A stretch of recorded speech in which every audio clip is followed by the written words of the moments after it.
오늘 주제가 한국사 왜곡을 바로 잡는 길입니다.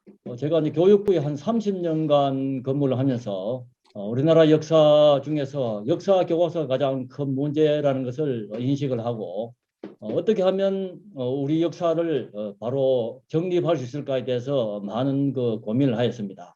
그래서 오늘 발표할 순서는 역사 인식 현실, 그다음에 한국 사학의 상황, 또 식민사학이 한국사 교과서에 미친 영향, 또 역사 왜곡 배경, 광복 전후 역사계 동향, 그간의 역사 정립 노력, 또 한국사 정립 방안 순으로 발표를 하도록 하겠습니다. 역사 인식 현실은 우리나라 헌법 전문에 유구한 역사와 전통에 빛나는 대한민국이라고 기록되어 있는데, 우리나라 교과서에는 고조선 관련 구체적 기술이 부족합니다. 그리고 고조선에 대한 명확한 역사 인식도 부족해서 우리 자라나는 청소년들이 이 고조선의 역사가 사화인지 신화인지 분간을 못하고 있습니다. 교보에 많은 우리 고조선 관련 초등학생들이 읽는 책들을 보면 대부분 신화로 기록되어 있습니다. 그리고 우리 강다운 사학자들이 고조선에 대한 명확한 인식이 없기 때문에 차라리 그 책을 발간하지 않았으면 더 도움되는 것을 발간해서 우리 청소년들이 더 이 고조선에 대한 헷갈리게 하고 있습니다. 가장 큰 원인은 여러 가지 원인이 있지만은 일제가 우리나라 역사를 왜곡하기 위해서 동경대학 국사학과 중심으로 조선사 편수에서 조선사를 발간했습니다. 그래서 우리 민족을 영구히 지배하기 위해서 조선 역사의 타율성, 일선 동조론, 임나일본부설, 또 정체성론을 삽입을 해서 한국사 왜곡의 음모를 숨기기 위해서 실정주의라는 과학적 역사학을 도용을 해서 우리나라 역사를 식민지 역사로, 초라한 역사로 왜곡시켰습니다. 그런데 사학계의 상황은 지금 이제 광복 80주년이 다 되어 갑니다. 그렇지만은 일제 식민 사학에서 벗어나지 못하면서 현재 이제 벗어났다고 착각하고 있고, 상고사 관련 민족 역사의 기원인 당군 이야기만 나오면 국수주의자다, 아니면 제야사학자다, 또 어느 한 종파의 교리로 치부하고 있습니다. 이런 국적 불명의 학풍이 사라지지 않는 한 역사 광복은 기대하기 어렵겠습니다. 일제 식민 사항은 수치스럽게도 우리 한국 역사학과 국민교육 전반에 걸쳐 아직도 상처와 짐으로 남아있고, 역사 광복의 관건은 일제가 남긴 잔재 가운데서 바람잡지 못한 이론과 방법을 어떻게 대담하게 제거하느냐에 달려 있습니다. 그렇지만은 오늘날 한국 사학은 결코 장래를 낚아갈 수 없는 처지고, 역사학계 논쟁으로 한국사가 제대로 정립되지 못하고 있을 때 한반도 남쪽은 일본은 그대로 임나일본부를 얘기하고 고대 일본의 식민지다. 한반도 북쪽은 중국은 한사군을 설치했기 때문에 중국의 식민지로 얘기를 하고 있습니다. 우리 역사학계는 일제에 오염된 역사 정립 노력을 게을리했고, 특히 상고사 연구 논의는 거의 없었습니다. 민족 근원인 고조선 뿌리가 흔들리고 있고, 정체성에 대한 심한 상처는 아직도 아물지 않고 있습니다. 사회 각계에서 식민사관의 효율적 문제를 심각하게 지적하더라도 한국 사학계는 기막고 침묵하고 있습니다. 청소년들 상고사 인식 부족으로 정체성이 확립되지 못하고 있고, 특히 이제 역사 교과서는 그 나라 학계의 총체적인 역사 의식을 반영하는 것인데, 한국사 교과서는 곧 한국 사학계의 큰 문제거리를 할 수 있겠습니다. 문제는 이 한국사 서술 방식과 서술 체계가 상당 부분 과거 일제 관학자들이 정치적 의도로 만들어 놓은 것을 그대로 답습하고 있습니다. 현재 국사 교과서 체계가, 특히 상고사는 일제가 역사 연대를 아래로 끌어내리고 우리 5천년 역사가 2천년으로, 또 고려 영토 북반 대부분을 줄여서 활동 영역을 대폭 축소했습니다. 그런데 이제 대일 항쟁기 이제 36년은 우리 5천년 역사 중에서 긴 세월은 아니지만은 근대적 역사 인식이 형성되는 매우 중요한 시기였습니다. 그런데 일제의 제국주의적 정치 편향성이 갇혀서 강요된 역사 인식을 무의식적으로 수용해서 정신사적, 문화사적 심각한 상처 후유증이 아직도 깊습니다. 식민사학이 한국사 교과서에 미친 큰 세 가지는 고조선의 역사를 5천년 역사를 2천년으로 축소하고, 한사군을 한국사에 강제 편입해서 한국사의 출발은 중국의 식민지로 출발되었다. 그리고 모든 영토를 한반도 안으로 축소해서 고려 동북 구성이든지 강동 육두 철령이 이런 걸 모두 한반도 안으로, 실제로는 도만강 압록강 북쪽에 위치한 것을 전부 역사 위치를 비정해서 한반도 안으로 끌어들였습니다. 고조 한사군의 위치도 이 요소 지역의 일부 지역에 한사군이 있었는데 평양으로 주장하고 있고, 이 전통사학은 서양사학이 들어오기 전을 전통사학이라 합니다. 전통사학에서는 한사군은 살수이복 요동지역을 비정했습니다. 근데 일본 학계는 한반도 북부 평양 지역을 얘기하고, 이제 한국사 교과서에서는 전에는 대동강역을 한사군으로 했다가 최근에는 좀 많이 바뀌어서 한은 고조선의 일부 지역에 군인을 설치했다고 기록되어 있습니다. 이제 개정해야 될 사항은 명확하게 한사국은 요소 지역에 위치했다는 것을 명확하게 서술하고, 위만조선 위치는 당군조선과 별개로 서부 변경 지역의 일부 지역에 존재했다는 것을 명확하게 기술해야 됩니다. 이 고조선은 전통사학에서는 고조선은 당군을 정통 시발로 했는데, 조선사 편수의 조선사에서는 기자조선을 당군을 기원을 했습니다. 근데 우리 교과서의 문제점은 고조선은 당군조선, 준왕, 임만조선 체계가 돼요. 기자조선에 대한 구체적인 서술이 없습니다. 그래서 기자조선 후예인 준왕은 당군조선 후예로 기술되어 있고, 위만 멸망을 고조선 멸망으로 국사교과서는 서술하고 있습니다. 그래서 고조선은 당군조선으로 정의해야 되고, 기자조선은 요소지역, 나나지역의 당군조선과 별개로 존재했고, 준왕은 당군 후예가 아니고 기자의 후예다. 위만조선이 멸망해도, 요소지역의 일부 지역의 위만조선이 멸망해도 당군조선 후예들은 노동지역과 북만지역 및 한반도에 존재했다는 것을 명확하게 교과서에 서술해야 됩니다. 동북구성도 지금 일제는 함흥평야를 주장하니까 당초 처음 교과서에는 이 함흥평야를 윤관의 동북구성이로 기록을 해놨어요. 최근에 많은 그 논문들이 나오고 계속 우리 민족사학에 주장을 하니까 함흥평야 지역, 또 길주 이남 지역, 또 도만강 철벽리 이 지역, 이 세 가지 설이 있다고만 기록되어 있습니다. 그런데 지금 용비어 청가든지 고려사든지 고려사절로 기록에 보면 세종이 김종서에게 명을 해서 윤광 구성에 대해서 명확한 위치를 확인해 오라고 명을 내립니다. 그 세종대왕의 왕명을 받고 김종서는 직접 이 답사를 해서 동북 구성의 위치를 전부 하나하나 정확하게 기록한 기록서가 있습니다. 그 기록을 따라 이 답사에 보면 충분히 이 동북 구성의 위치가 확인이 되고 있습니다. 철령이도 명나라가 철령이를 설치한다고 했는데, 일제 일본 학자들이 철령고개를 철령이로 했는데, 기록에 따라가 보면 이 철령이 요령지역이 이 철령이로 되어 있습니다. 그리고 고리국경도 지금 우리 교과서에는 천리장성 중심으로 해서 이 고려다, 거란이다 이렇게 되어 있는데, 이번에 그 복귀대 인하대학교 고조선 연구팀이 조선사 편수회를 번역해서 확인해 본 결과 천리장성이 이렇게 되는 것이 아니고 이 압록강 위쪽에 되어 있고 고리국경이라는 것을 여러 번 발표를 했습니다. 그런데 이런 발표를 하면 우리 강단 사학계에서는 고려 학교도 있고 많은 학회들이 있습니다. 일체 언급이 없습니다. 이것이 뭐 잘못되었다, 문제가 있다는 일체 언급이 없어요.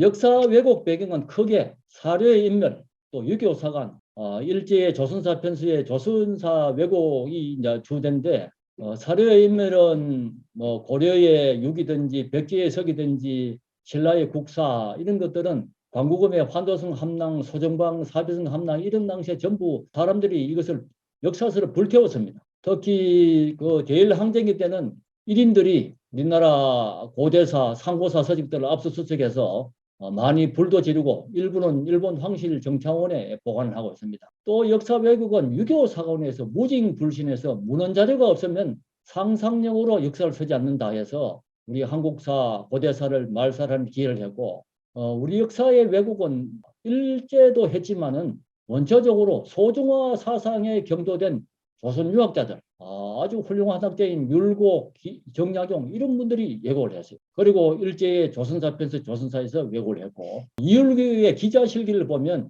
조선시대의 중심은 기자 중심입니다. 읽어보면 우리 동방에도 백성에서 살아온 지 중국에 뒤지지 않는 것 같은데 아직 예지를 지닌 성인이 나오시어 군사의 구실을 다했다는 말을 듣지 못하였다. 물론 당군께서 제일 먼저 나시긴 하였으나 원언으로 상고할 수 없다. 삼가 생각하건대 기자께서 기절 우리 조선에 들어오시어 그 백성을 후하게 양육하고 심서 가르쳐 주시어 머리를 틀어 얹은 오랑캐의 풍속을 변화시켜 문화가 융숭하였던 제 나라와 노나라 같은 나라를 만들어 주셨다. 그리하여 백성이 지금에 이르도록 그 은혜를 받아 예약의 수촉이 왕성하게 계속되고 채탐이 없었으니 우리 동방은 기자의 발자취에 대해 집집마다 읽고 사람마다 읽게 할 것이라 해서 기자를 칭송해 놨습니다. 그리고 역사 왜곡의 가장 큰 걸림돌은 이 정량용은 정말 훌륭한 학자입니다. 많은 책을 저술하고, 그런데 정량용은 역사학자도 아니면서 아방강력고를 저술합니다. 1811년도에 저술하는데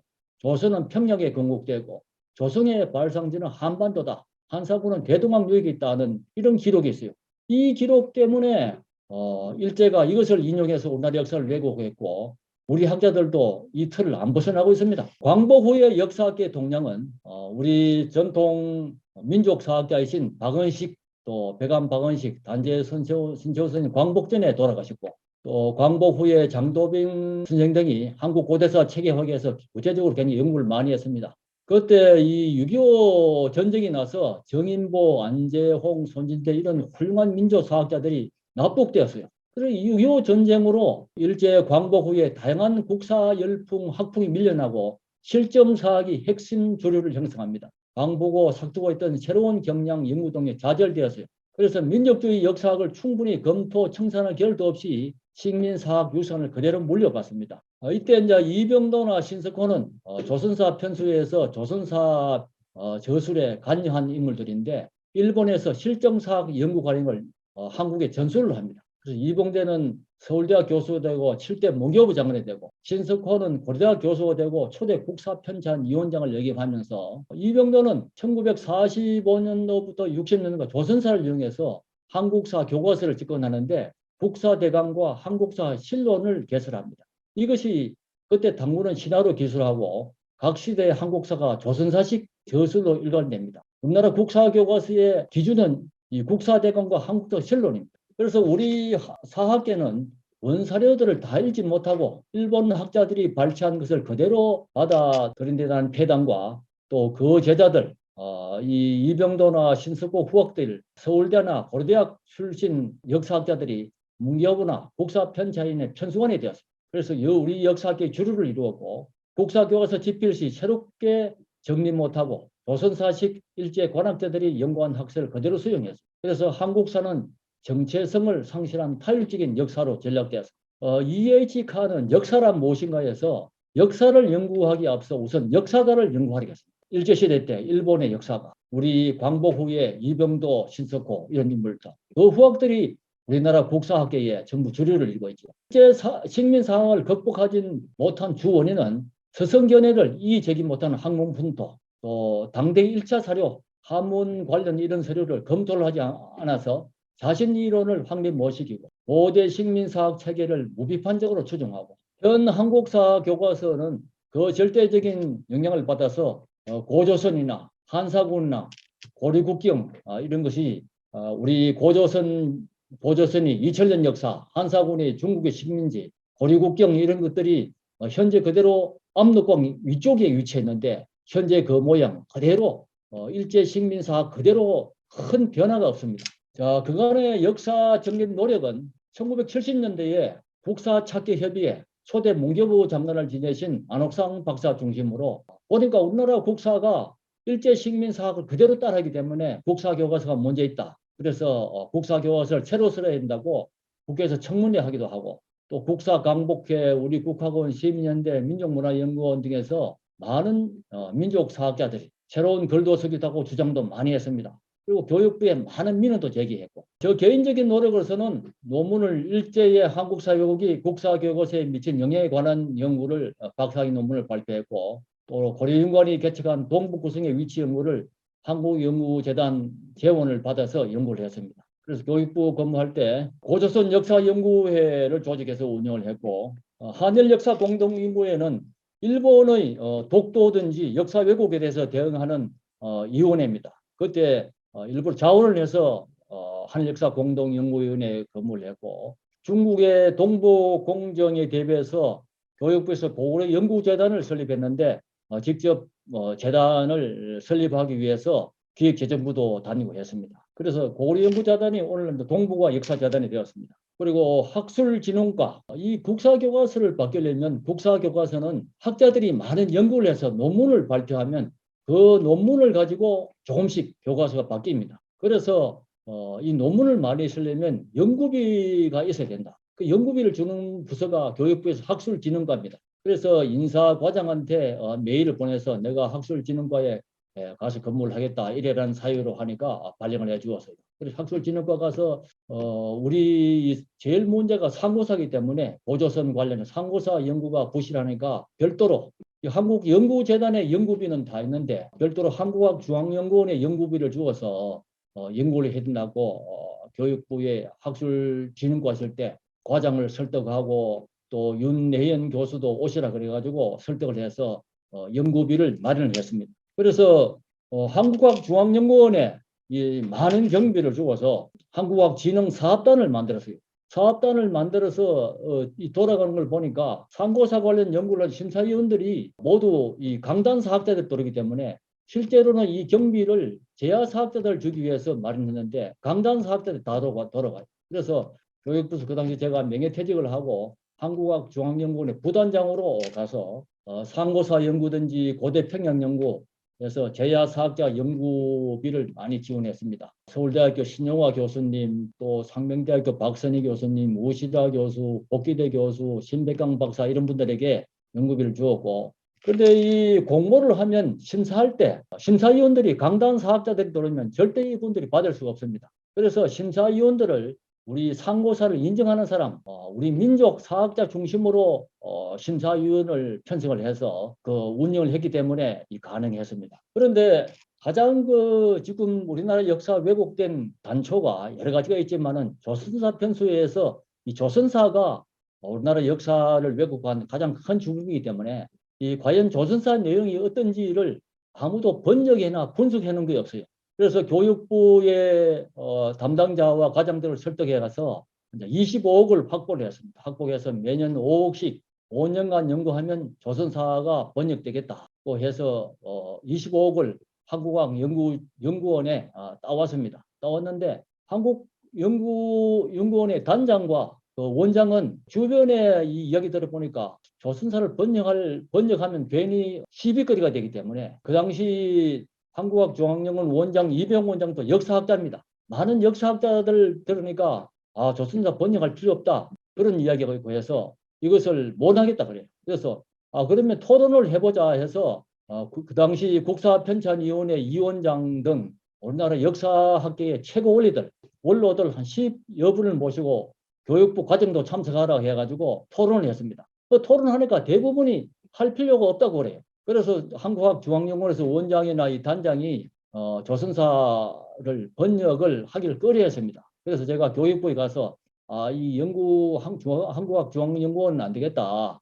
이것이 굉장히 중요하니까 한국연구재단으로 돈을 돌려서 거기서 공모를 해서 사업을 하도록 하자 해서 교육부 과장이 그것을 흔쾌히 수락을 해서 한국연구재단에 돈을 돌려서 공모를 해서 인하대학교 고조선 연구팀이 이 조선사 편수의 조선사를 번역하고 분석하게 되었습니다. 그래서 나온 것이 조금 전에 그 고려 국경 그 내용이 조선사를 번역하고 분석한 결과로 나온 결과물들입니다. 앞으로도 더 많은 결과물들이 나올 겁니다. 그리고 국회 동북아 특위가 있는데 전 정권인 문재인 정권 때는 이 동북아 특위를 운영하지 않았어요. 그리고 그전에는 여야 할 것 없이 국사편찬위원장 또 동북아 역사위원회 이사장 한국학중앙연구원 원장을 불러서 중국의 동북공정 일본의 역사 왜곡에 대해서 대응할 그런 연구를 많이 하라고 엄청나게 국회에 불러서 혼을 냈어요. 그래서 굉장히 그 교과서도 해결하라고 이야기하고 윽박하려고 해서 굉장히 국회의원들이 굉장히 앞섰었는데 이 동북아 특위가 없어지고 특히 또 국정교과서에서 거민정 교과서로 바뀌다 보니까 국정교과서 때는 이 고조선 관련 내용들이 매년 달라졌습니다. 조금씩 바뀌고 그렇게 했는데 이 거민종으로 바뀌다 보니까 국사교수가 여러 종입니다. 특히 이 국사교과서 고조선 관련 전문가들이 없어요. 그래서 다른 책들을 뺏겨서 그대로 쓰다 보니까 오히려 20, 30년 전으로 더 후퇴되었습니다. 현재 고조선 관련 기록들은. 굉장히 안타까운 사건이 아닐 수 없습니다. 자, 그러면 한국사 정립 방안을 어떻게 하면 제가 그동안에 교육부에서 하고 이 국사 교과서 역사에 관심을 가지고 하면 어떻게 하면 바꿀 수 있을까 생각해 보니까 국가 차원의 역사 정리 기본 계획을 수립해야 돼요. 지금 뭐 새 정부 들어서서 검경해서 개혁한다고 하지만은 가장 더 중요한 것은 사실은 역사를 재정립해야 되는데 정립할 때 상고사를 인정하는 그런 새로운 인물로 해서 역사를 정립해야 돼요. 그리고 시급한 것이 학문 후속 세대 양성해. 우리 고조선을 인정하고 바른 역사를 지향하는 그런 후학자들은 설 자리가 없기 때문에 거의 뭐 제야 사고로 다 몰리고 있지. 그래서 많은 그 연구비를 주어서 석박사 과정생들에게 상고서나 고조선 관련 연구를 한다든지 또 국경사를 연구하면 많은 연구비를 주어야 되고 또 역사 연구기관의 구성원들을 일부 교체를 해야 돼요.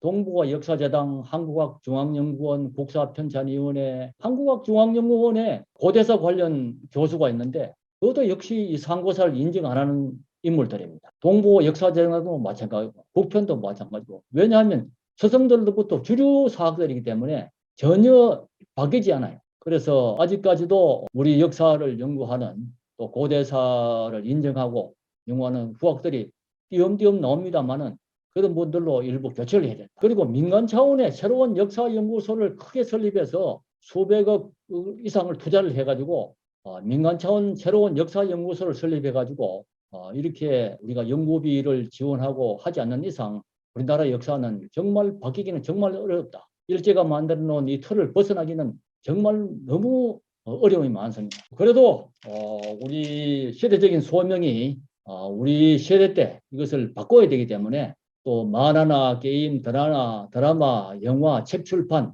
또 인터넷 홍보, 또 우리 국학 강좌 이런 걸 해서 후학을 양성을 해야 됩니다.